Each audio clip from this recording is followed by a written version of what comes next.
Welcome back, my tender beauties. It's cold as a witch's tit outside, and only half as sexy. And that limits my options for testing Megahab, because in order to submerge it in the pool in the backyard, I would have to physically get into the water, which is not heated. And if I do that, my junk is going to get sucked up inside my body like the head of a frightened turtle and then never come back out. What I can do, while waiting for warmer weather, is to continue fleshing out the interior of Megahab, sort of like building a ship in a bottle, working on the wiring and the other amenities.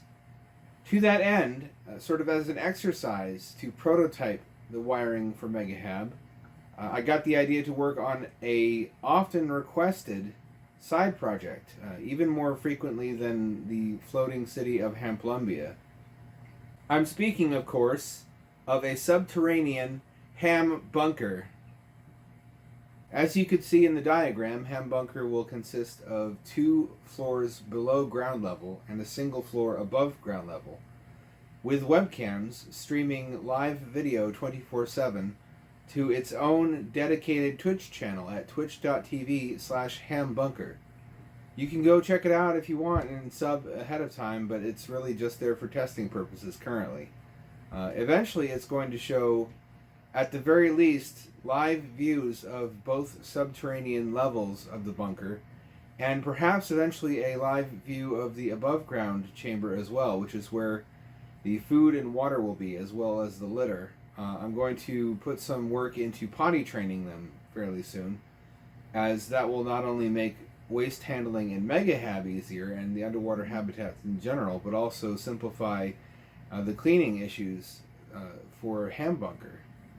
It may surprise you to learn, it surprised and delighted me because of how cute it is, but there are litter boxes for hamsters, little tiny ones. And training them to use those litter boxes can be as simple as just putting some of their existing waste from their cage into the litter box with some litter in there of its own, because they'll preferentially continue to ruin that localized portion of the cage that they already consider dirty, and that keeps the mess contained. And if I can get them to do that consistently, then the implications for keeping a complex of underwater habitats on the bottom of a lake bed clean are just tremendous. Instead of having to individually surface modules all the time to clean them out and replace the litter, I can just put fluffy bedding material in those and leave them permanently down there, and then just have a single small module, which I plan to all along, but be separable and possible to bring to the surface to clean the waste out of it. But instead of having just there be litter inside that module, I can have a dedicated little litter box which further contains the mess, and it's more hygienic and more convenient. But anyway, that's neither here nor there. I have about 11 solid minutes of relaxing video where you can watch me working on this ill-advised crime against God and man alike. Enjoy. As you can see, the lid of each of these containers comprising the subterranean portion of the bunker will have Velcro for removing the electrical components in case they're in need of repair. This is, of course, the lighting element, so we can see what's going on. It's got different light levels. That one's probably the best, it's the dimmest. And if we decide the hamster wants one of the floors to be dark, we can do that. But there's going to be a USB hub mounted on each floor as the power distribution box, and that's going to keep all the wires with some glue and other fasteners up out of the reach of the hamster, so all the electrical stuff will be on the ceiling where they can't chew it. There's the upper floor illuminated. The hub will be connected to another hub, probably on the lower floor, or the lower floor will be connected to the upper one, I think, for simplicity. And then the webcams will also be plugged into those hubs, and hopefully there will be enough power coming through there that I can power the lights and the webcams. 2 lights and 2 webcams off a single USB port. If I can't, then there are powered solutions where I'll just need to run another power cord down here basically to supply electricity for all the shit. Now, it's not a given yet. I don't know for sure. I'll have to do some unmanned or I guess unhammed tests. But if there's issues with water collecting in the lower chamber of the bunker, I've got this little tiny USB powered pond pump that's normally designed to power a small fountain. You can hear that. So running some tube down to the floor and then some, yeah, this is the input, and a tube up and out will pump the water continuously up out of the bottom chamber. I don't think that'll be necessary, but even if it isn't, this could also double as an air circulation fan. I'm just concerned about whether the constant vibration and noise will be an irritation to the hamsters. And there's the webcam installed. Nice high vantage point. Should be able to capture some good views inside of each floor. There's going to be 2 of them, of course. Maybe 3 if there's enough demand for a camera in the surface chamber. It occurred to me, far too late into this, that I ought to be filming much more of it than I am, or was. So I'm going to try to rectify that.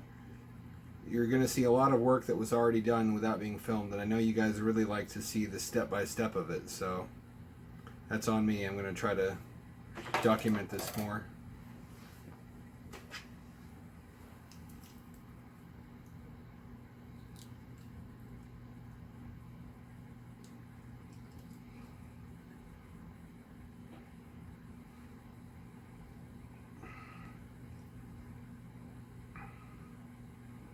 You know, times like this, I'm struck with the bizarre nature of what I'm doing, and I wonder how the fuck I got here. Then I'm like, oh yeah, autism and drugs. Which is perhaps an unsatisfying explanation. When people ask me about it, they never seem to expect that answer. Especially in my writing, when they're like, where do you get your ideas? They expect some kind of inspirational life story about how this and that happened when I was young and it inspired me to do this and that and the other thing. So, something they could glean some kind of life lesson from. But instead, nope, autism and drugs. That's all the explanation you get. I would pay good money for, just once, for a astronaut to say that to a kid when they're like, how did you get into being an astronaut?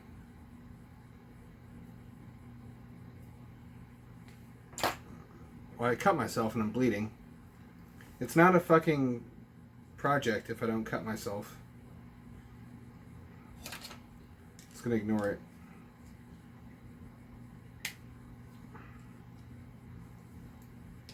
And try to attach these electrodes. I don't think it matters which way it goes around because this is a resistive heating pad. So, literally, whichever way you put the current through it, it's going to work.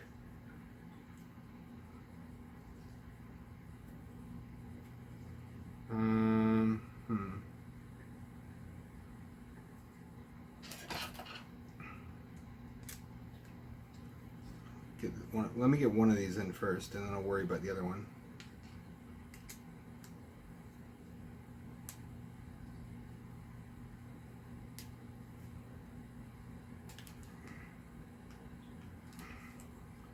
Go.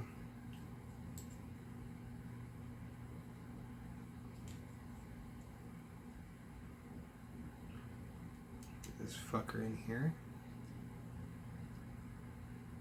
So my sleep cycle's totally inverted. That's fun. I'm now living the unique vampiric hell of waking up at like 11 o'clock at night and staying up all night until the sun rises, by which time I'm finally tired enough to go to sleep.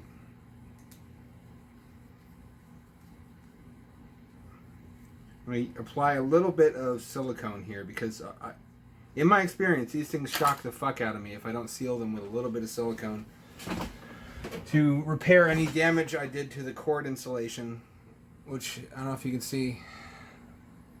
I did a little bit. There's a little bit of exposed wire. The kind of experience you get, man, doing underwater hamster stuff, it's different. I don't know if it's applicable to anything.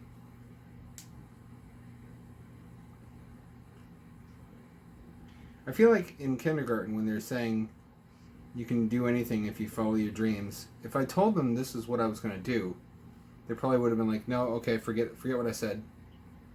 Forget what I said. No dreams, no following. Just be a fucking truck driver or something. Live a normal life.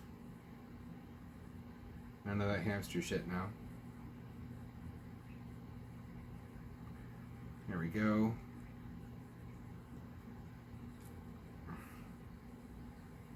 And it doesn't quite want to close up, but I bet when I put these bolts back in, it will.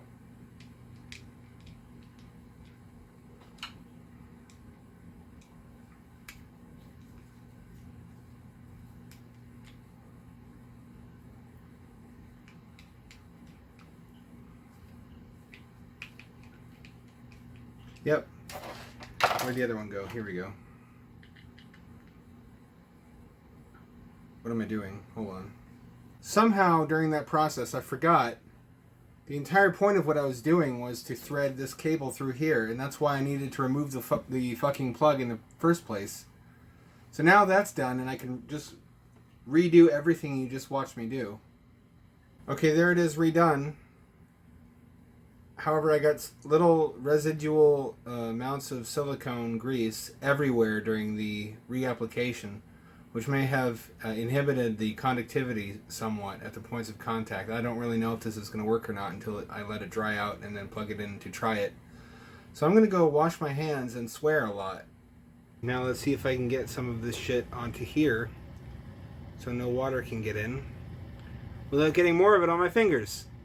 Okay, that's the upper level heater pad installed. I don't think I'm going to install one this way on the lower level because I have concerns about water pooling in the bottom of the hole that I dig for this thing and don't want to compromise the water tightness up to this point. Of course, I'm going to be sealing the lids on when I'm done with all this using silicone grease as well. For heating the lower floor, I'm going to put a waterproof seedling heater mat, as is often used in indoor grow operations, in the hole itself underneath the bunker, and that should furnish some radiant heat for the lower level. Looks kind of cool with lights off and the green charging LEDs. Yeah, that's the Hambunker as it currently stands, without the surface section, which is somewhere else right now. I'm going to start digging the hole soon. And I've already got the secondary Twitch up at twitch.tv/Hambunker if you want to go check it out. It's not really showing much now. It's really just in the testing phase. But it's working. It's ready to stream. I'm going to need 2 USB extension cables, it turns out, because there's just not enough power coming through one USB cable to power both of these cameras plus both the lights. That's really a minor setback, though. A pair of 15-foot USB 3 extension cables is like $22.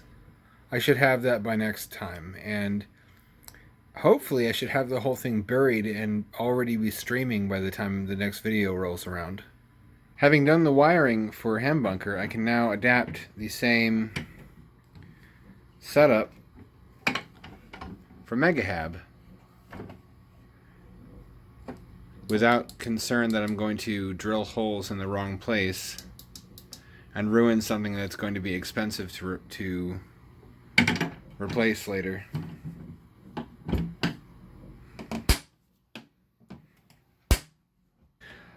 Also, because it's attached with Velcro, instead of being permanently attached with, say, glue or something, I can put different attachment points. So if I want to position this over here and have the cord come out the back middle of the lid, I can do that. And of course, it's repairable. If something goes bad, I can just remove it and replace it with a functioning component. This is the layout as it stands so far from the projector. Sort of a mission control setup I've got going here.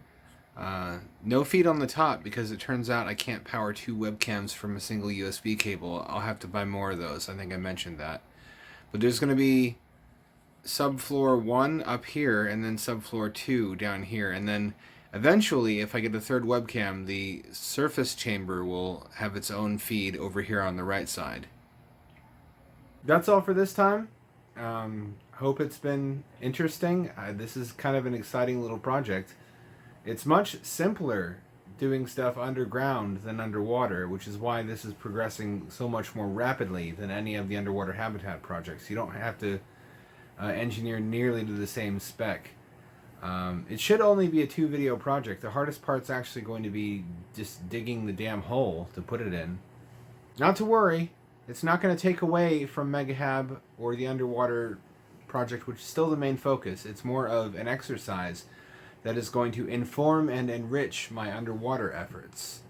It should also just be done pretty quickly and give you guys something else that's cool to watch on Twitch.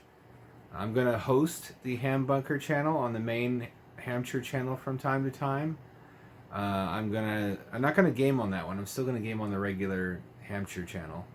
I'm also not going to bother with a separate Patreon since it's going to be finished so quickly. So if you dig the project, pun intended, just sub to the main Patreon. Twitch subs, by the way, have been an unexpectedly significant contributor to funding. If you have Amazon Prime, that comes with a free Twitch sub that you can give to anybody, and a lot of people have been giving theirs to me, and I deeply appreciate it. That really adds up. More importantly, it's a way that fans of mine who want to support the project but perhaps are having lean times and can't spare anything, which I totally understand, can nevertheless make a contribution. And that's awesome. I can't thank you enough for that. As for what the future holds, I think once the bunker's done, that's the end of the underground stuff. I can't imagine building them like a little drill mobile or some shit. I am working on a new animation. Those seem to go over well with all but 1 or 2 of my followers. I have had people say, this is not what I pay you for. I want to see hamster videos. Which I empathize with. I hear that. I listen to everybody. I really think that diversifying my content and offering multiple types of entertainment, though, enriches the channel and brings in a wider audience. So I'm going to continue with the animations, but I'm going to spread them out. I'll never do 2 in a row, for example, but look forward to that.